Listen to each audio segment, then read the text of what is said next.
বিদায় লগ্নে এই ঐতিহাসিক ময়দান থেকে বাংলাদেশের যারা নীতি নির্ধারক, অভিভাবক, তাদের উদ্দেশ্যে বলছি, আপনারা অত্যন্ত শঙ্কিত। 23 সালে কি হয় আপনারাও জানেন না। আপনারা না জানলো আমরা বহু আগ থেকে আপনাদেরকে রেড অ্যালার্ট দিচ্ছি। ওলামায়ে কেরাম, বাংলাদেশে কোনো অভাব হবে না, ফুড ক্রাইসিস হবে না, দুর্ভিক্ষ হবে না, বিদেশি আগ্রাসন হবে না। শর্ত আছে, মজলুম আলেম যারা ভিতরে আছে তাদেরকে মুক্ত করে দিন। কারণ মনে রাখবেন, হাদিস শরীফের মধ্যে এসেছে, ইত্তাকি দাওয়াতাল মাজলুম ফাইন্নাহু লাইসা বাইনাহু ওয়া বাইনাল্লাহি হিজাব।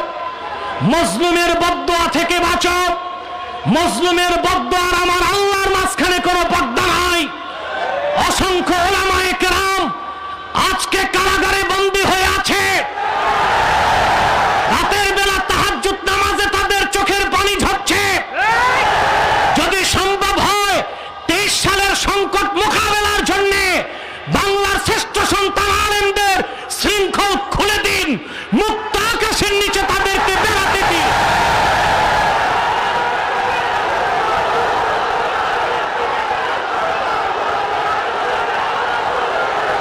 আর বাংলাদেশে কোরআন ও সুন্নাহ বিরোধী যত আইন হয়েছে সে আইনগুলোকে বাতিল করতে হবে। আর আপনারা সিদ্ধান্ত নিয়েছেন, বসেন, আপনারা সিদ্ধান্ত নিয়েছেন 23 সাল থেকে নবম দশম শ্রেণীতে ইসলাম শিক্ষার পরীক্ষা হবে না। মাননীয় প্রধানমন্ত্রী, আপনার শুভাকাঙ্ক্ষী হিসেবে বলছি, যদি 23 সাল থেকে নবম দশম শ্রেণী থেকে ইসলাম শিক্ষাকে উঠিয়ে দেন, আগামী 10 বছর পরে ইসলাম শিক্ষা না পেয়ে পক্ষান্তরে ডারউইনের বিবর্তনবাদ পড়ে এদেশের ঘরে ঘরে নাস্তিক তৈরি হয়ে যাবে।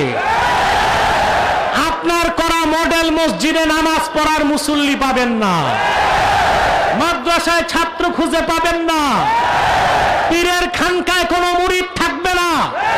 অতএব 23 সাল থেকে নবম দশম শ্রেণীর বোর্ড পরীক্ষায় ইসলাম শিক্ষা